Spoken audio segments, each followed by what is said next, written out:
today. TJ's back from Ronin Sports Talk joining us. TJ, go blue to you and welcome back. Go blue. Looking forward to the show, and it's good to be back. Absolutely, especially with so much going on inside the program, outside the program. Even though we're technically in the off season, it doesn't really feel like it, right? Yeah, I mean, things are starting to ramp up now. We had a bit of a lull with the coaching search, but now I think with the dead period ending here early March, things are going to pick up. Absolutely. And so I'm not going to talk about the whole staff, but especially the ones that we've kind of been securing from other places. Sherrone Moore in the last couple of weeks has silenced a lot of critics, including myself a little bit. I wasn't like full on critic, but I was like, if we don't get any movement in the next week or two, might be time to hit the panic button. No worries there. Hakuna Matata. You get Wink Martindale. Which we've covered at length. But some of these we haven't covered as much. And so definitely want to look at some of these folks, starting kind of on the offense side. There's not as many to talk about on the offense side, right? Because obviously Kirk Campbell is coming back. He's going to be OC and QB coach. We know that. We know that Bellamy's coming back for wide receivers.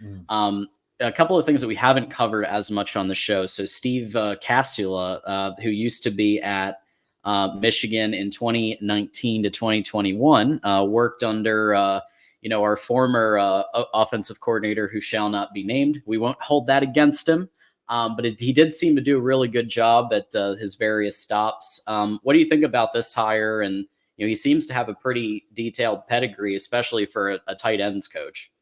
Right. I mean, so the thing about tight end coach is it's kind of a low, I don't want to say lower level. That's not correct, but yeah, it's where a lot of guys get their feet wet in terms of a position coaching, like Grant Newsome, for example, or even Sherrone Moore when he first came here from Central Michigan. So it's hard to pull a big name guy at this position. But with Steve Castula, he actually has a pretty good background, being with Ferris State when, if anyone follows lower level football, Ferris State is a juggernaut. He's an aggressive recruiter, and he's a pretty good X and O's coach. So I'm pretty excited for the hire. I will be honest, though, I was looking for something a little bigger, but I understand why there's challenges with that, considering the tight end position is not as glamorous, which is the word I was looking for.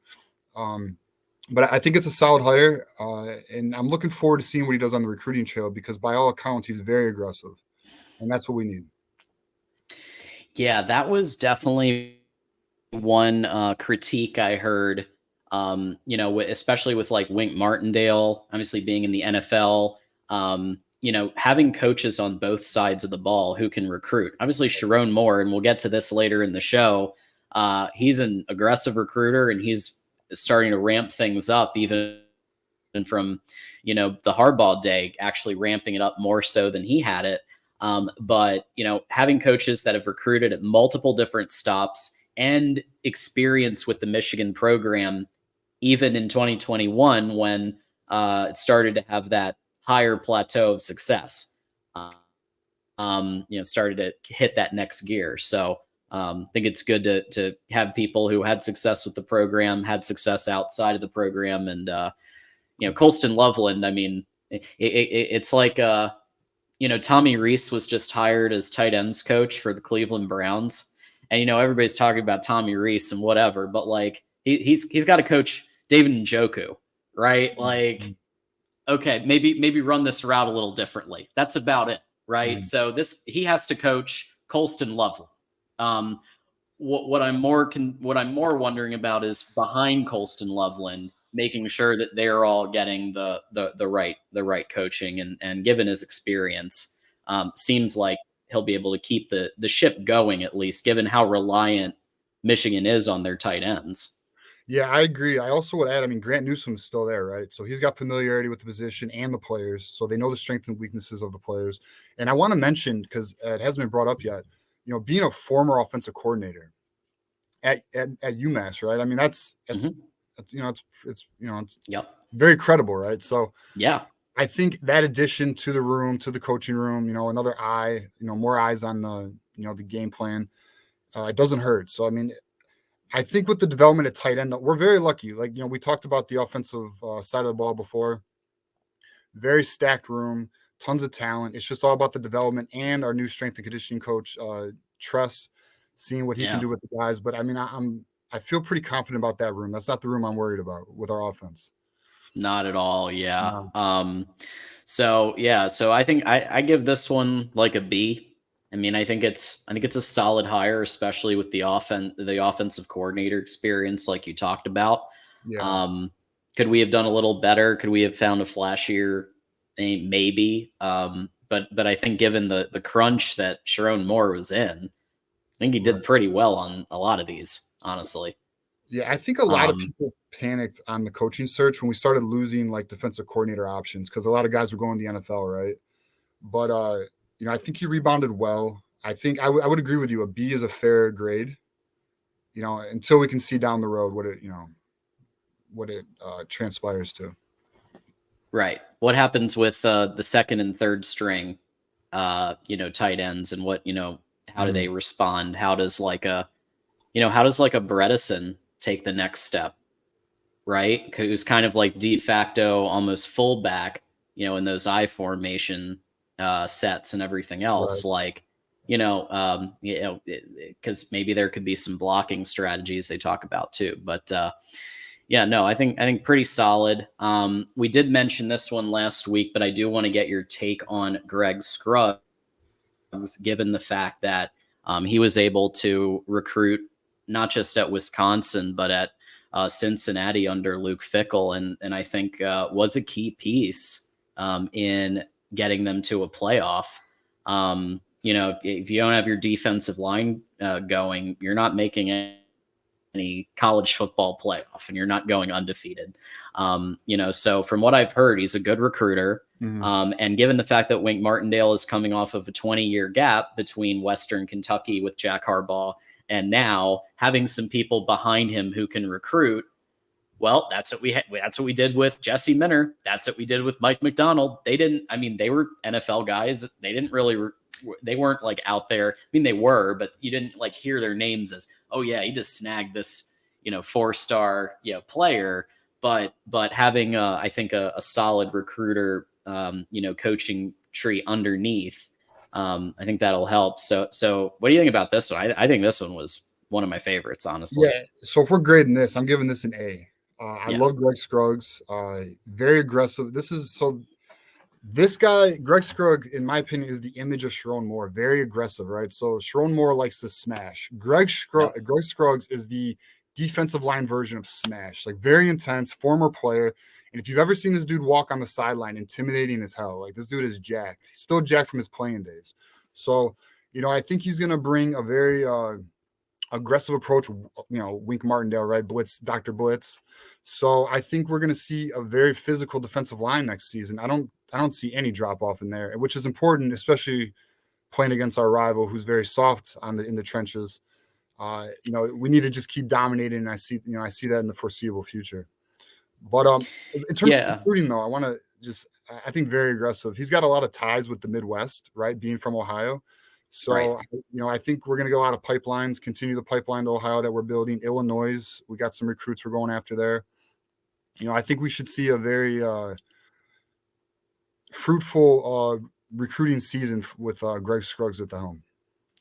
Yeah, I'm really excited to see what he does with Mason Graham and Kenneth Grant at D tackle. And then you've got, Derek Moore and Josiah Stewart on the edges. Like, imagine what he's going to be able to do with that combination and merging that with what Wink Martindale's going to do. Bring in a little bit more 5-1-5 than we've seen, a little bit more blitz than we've seen, but being able to hold up against the kind of tough teams that we'll probably face at least at the higher echelons of the Big Ten.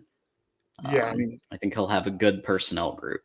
yeah, I mean, I think we're going to be disguising blitzes, disguising stunts, and like, I fully expect a more aggressive approach defensively next season, but not to a Don Brown extent, right?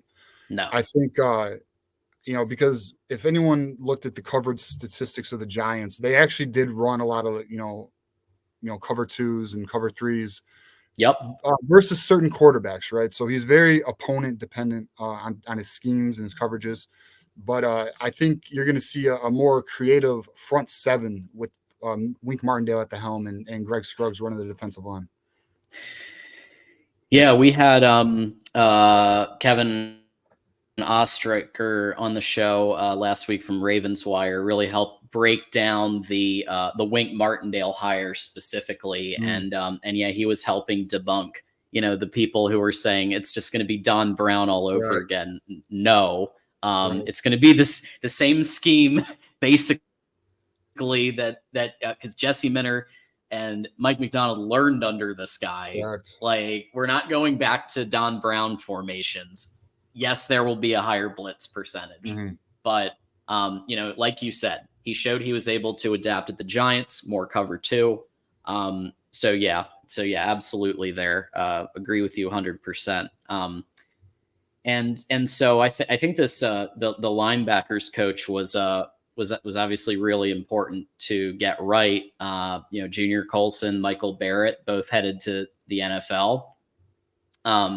So this guy, Brian Luke, not even going to, Jean Mary, I'm hoping, or Jean Marie, one of those two. Yeah, Brian Jean Marie. Yeah. So this guy comes in. He used to be at a place called Tennessee, pretty good. And then obviously coached the linebackers in 2020. Not exactly the best season Michigan has ever had. However, he has experience in the Michigan program. He has experience at other places. And obviously it's not his first time coaching with Sherrone Moore either. So yeah, I think it's a hire. They're keeping it in the family. Not as excited about this one as Scruggs, but I think I'm gonna go B-. Really? So I'm gonna give it an A. Okay. Here's why though. Ace recruiter. Okay, this guy is. Okay. If you remember the 21 class, with where he was here for, Junior Colson, Jaden Hood, 2 4-stars. That was pretty good. He also had the kid who was committed here. He came from Florida State. What was his name? He went to Maryland on signing day. He was a top 100 player. I can't remember right now. And then the fourth player in that linebacking core was I can't remember. But he had a very strong, 4 top 400 players in that class. And he landed all of them pretty quick outside of the kid who went to Maryland on signing day, which, by the way, he transferred from Maryland too, so he's got happy feet. But incredibly aggressive recruiter. So I'm really happy about that. In terms of X's and O's and being more of a position coach, I would probably grade him a B plus there, and here's why. At Tennessee, he improved the linebacking core.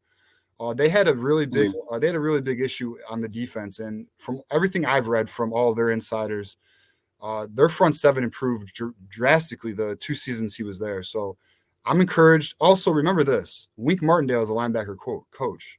So if there is a lapse in coaching, it will be covered by Wink Martindale. Yeah, I was actually, I kind of speculated as we were putting together, kind of figuring out who Wink Martindale and Sherrone Moore are going to bring on. There's always the possibility that Wink Martindale coaches the linebackers, but I thought that they would bring somebody in just to, to help with the recruiting side and let Wink / Dunn, we kept going back and forth last week, but let him focus on the X's and O's side of things. So, yeah, from that perspective, you're right. Yeah, it looks like he also brought in McLaurin, if that rings a bell. So Tyler McLaurin from Illinois. That's right. Yes, Tyler McLaurin. Yeah. Yeah. Yeah. So, top 450 player. Yeah. So not too shabby there. Sounded like he wanted out of Tennessee. He was making $665K there, left for. Yeah, I mean, if I were a coach, if I were an offensive coach, I would love to go to Tennessee, right? Like Heupel's got a great, good system. Kind of maybe relied a little too much on Hendon Hooker, And when he went, things kind of downslid a little, but I still would rather be an offensive coach in Tennessee than maybe a defensive coach. So I think, yeah, if you're going to pick a school that you think of Michigan, you think of Georgia. When you think of defense, like those are the types of schools you think about. Right. And also remember too, though, Brian Jean-Marie has a lot of Southern ties, right? So he was at Texas before and Louisville. He's a former recruiting coordinator at Texas under Charlie Strong. So, I'm really optimistic about that. I just think he's gonna bring in some Southern talent, which lacks in the Midwest in terms of on the defensive side of the ball. There's just a lot of talent in the Southern region, and I just I feel optimistic about what he can pull there. Yeah, I'm really excited to see what he does with Ernest Hausman. This is a player, and Barnum. This guy's like a boss, and I can't wait. Like he was basically rotating starter with Michael Barrett. Yeah. And so, like seeing him take the spotlight more with Barham, exactly. Like I think that's gonna he's like just like we were saying with the other coaches, like the personnel here that they have to work with is pretty strong, and a lot of them staying from the 2023 championship run. Yeah, the only room I have any concern with is wide receiver, and only because of size. Well, all right. Hold on, and quarterback, but I fully expect that to be addressed in the portal. But yeah, I mean the talent at the linebacker position with Barnum and Hausman. I mean, it should be. I don't think there'll be much of a drop off. I know Junior Colson's a beast, but I really think we're going to see similar play that we had this year. Absolutely, and I just thank you for reminding me about the quarterback room and Jack Tuttle, because there's so much to talk about. I forgot about that, so I'm going to make sure to bring that up before the end of the show.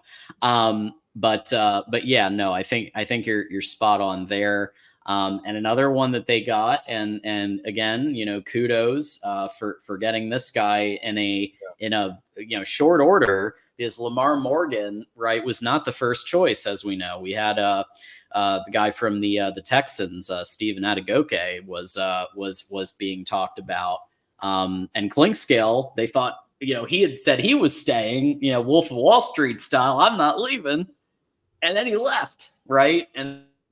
Then now so the fact that they were able to get him with all this going on, and in a matter of days and weeks, 10 years of experience, coached obviously at Vandy.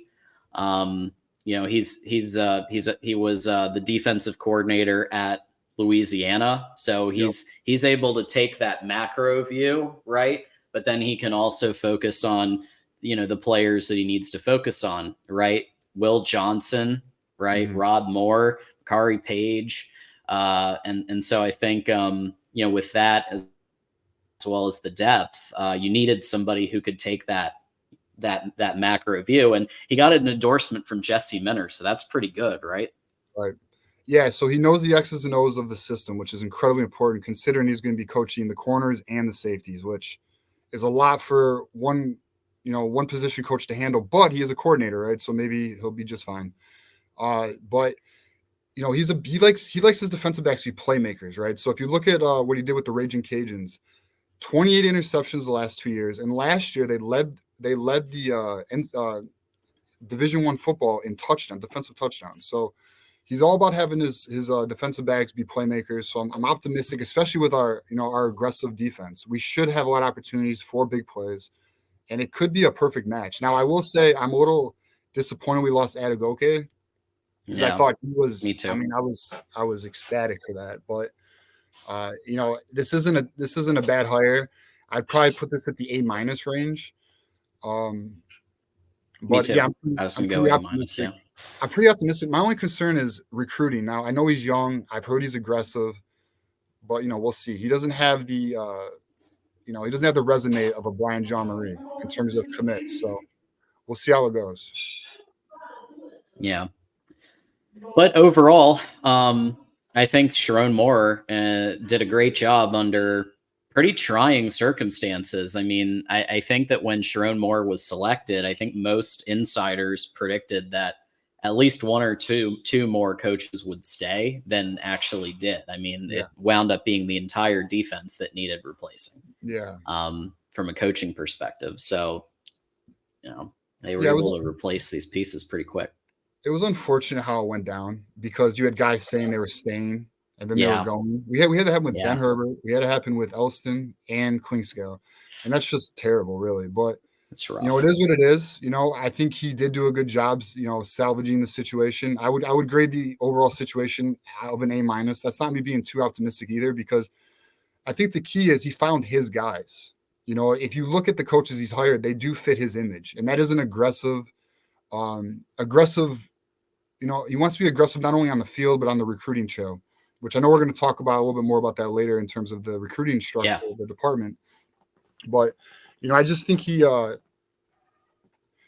definitely creating his own path. If you look at his coaching hires, if you look at his promotions too, with Kirk Campbell as the offensive coordinator, and then the way he's trying to structure the football department, I think his first test, I think he passed. So we're going to see how recruiting goes now, because that's going to open up next month.